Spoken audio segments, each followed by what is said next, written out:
السلام علیکم ورحمۃ اللہ وبرکاتہ۔ میری پیاری بہن نے ایک پیارا سا سوال کیا ہے۔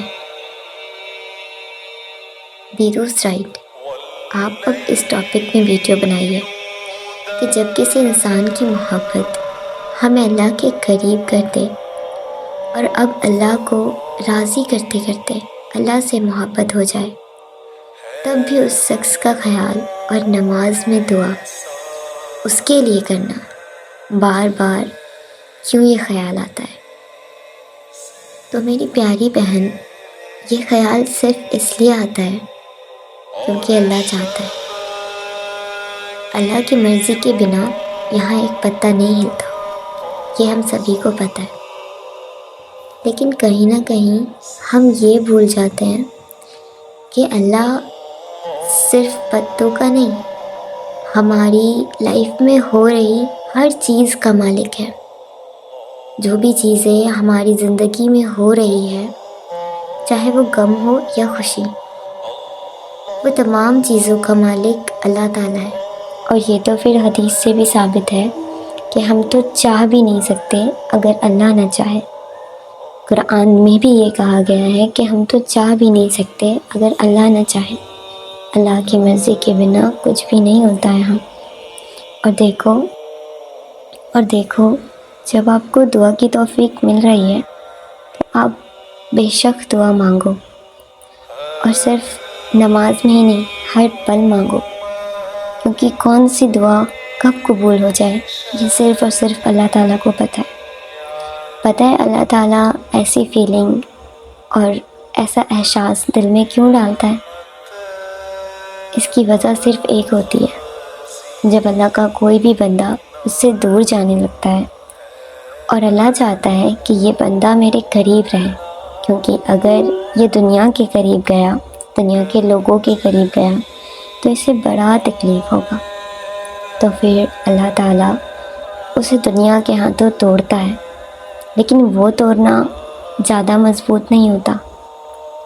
ہمیں لگتا ہے کہ یہ جو تکلیف مجھے ہوئی ہے، ہمیں لگتا ہے کہ یہ جو تکلیف مجھے ملی ہے یہ بہت بڑی ہے، لیکن اصل میں آگے چل کے اور بھی بڑی تکلیف ہمیں ملنے والی ہوتی ہے۔ اسی لیے اللہ تعالیٰ چھوٹی سی تکلیف دے کر ہمیں دنیا کے ہاتھوں توڑ دیتا ہے، ہمیں بے بس کر دیتا ہے، اور پھر بتاتا ہے کہ دیکھ میرے بندے، کون ہے تیرا میرے سوا؟ کوئی بھی نہیں ہے نا؟ تو پھر لوٹ آ میری طرف، تو پھر آ جا، مانگ لے مجھ سے دنیا یا پھر آخرت کی وہ تمام چیزیں جو تیرے دل کو بھاتی ہے۔ اور پھر دعا تو بس دعا ہوتی ہے نا، چاہے وہ کسی بھی صورت میں کیا جائے، لیکن ہاں، دعا وہی قبول ہوتی ہے جو جائز ہوتی ہے۔ ایسا نہیں ہو سکتا کہ آپ کسی کے بھی پیچھے زبردستی پڑ جائیں۔ ہاں، وہ بات الگ ہوتی ہے کہ چاہ کے بھی جس چیز کو آپ بھول نہیں پا رہے، تو پھر تو اس میں کچھ تو بات ہے نا۔ اللہ چاہتا ہی ہوگا کہ آپ اس چیز کے لیے دعا کریں اور اللہ کن کر دے، تو پھر بس دعا کریں۔ اور پتہ ہے، حدیثوں سے تو یہ بھی ثابت ہے کہ دنیا کی کوئی بھی چیز جو آپ کو اللہ کے قریب کر دے، وہ اللہ کی طرف سے آپ کے لیے نعمت ہوتی ہے، وہ اللہ کی طرف سے ہم سب کے لیے نعمت ہوتی ہے۔ لیکن ہم انسان ہیں نا، ہم سوچتے ہیں کہ اللہ تعالیٰ نے یہ تکلیف مجھے ہی کیوں دی؟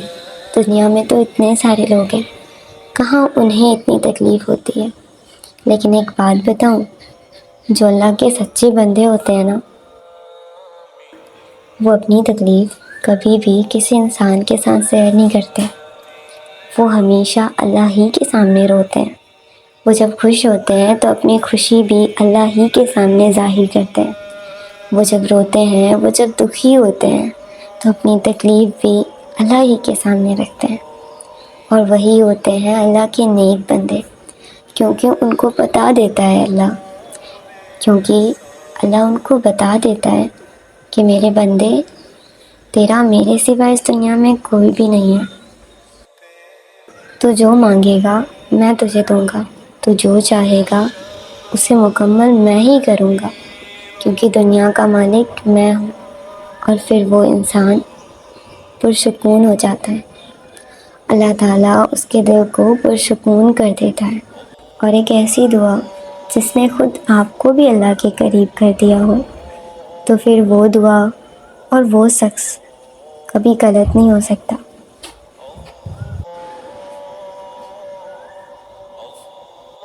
ہو سکتا ہے کہ اللہ نے آپ کو اسی شخص سے آزمایا ہو، اور یہ بھی تو ہو سکتا ہے نا کہ اللہ اسی چیز سے آپ کو آزما رہا ہو۔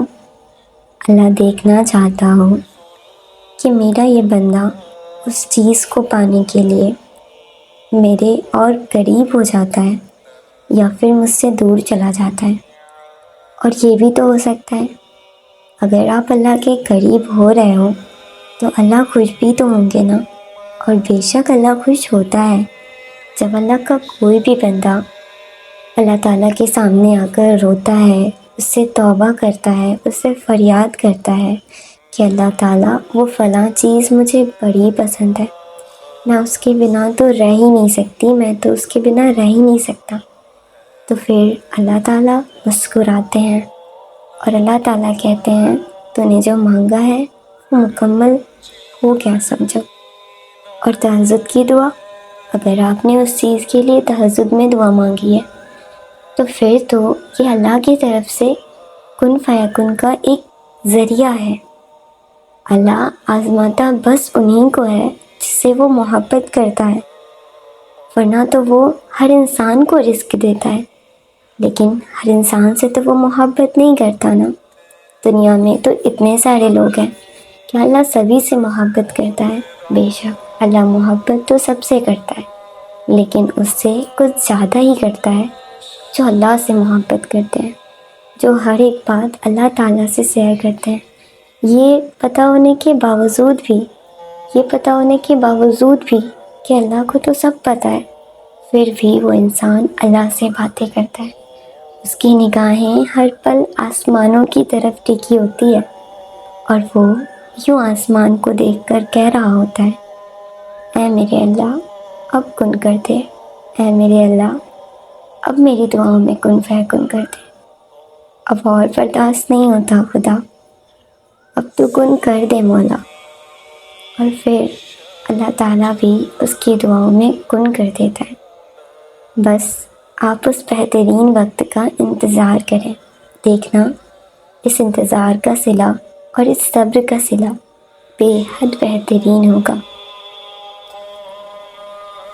اور جہاں تک میرا ماننا ہے کہ دنیا کی کوئی بھی چیز جو ہمیں اللہ کے قریب کر دیتی ہے وہ اللہ کی طرف سے ہمارے لیے آزمائش ہی ہوتی ہے۔ اللہ آزماتا ہے ہمیں اور دیکھنا چاہتا ہے کہ ہم اللہ کے قریب ہو جاتے ہیں اس چیز کو پا کر یا پھر دور چلے جاتے ہیں، کیونکہ کیا پتہ اگر وہ چیز آپ کو بنا دعاؤں کے مل جاتی تو آپ اللہ سے دور ہو جاتے۔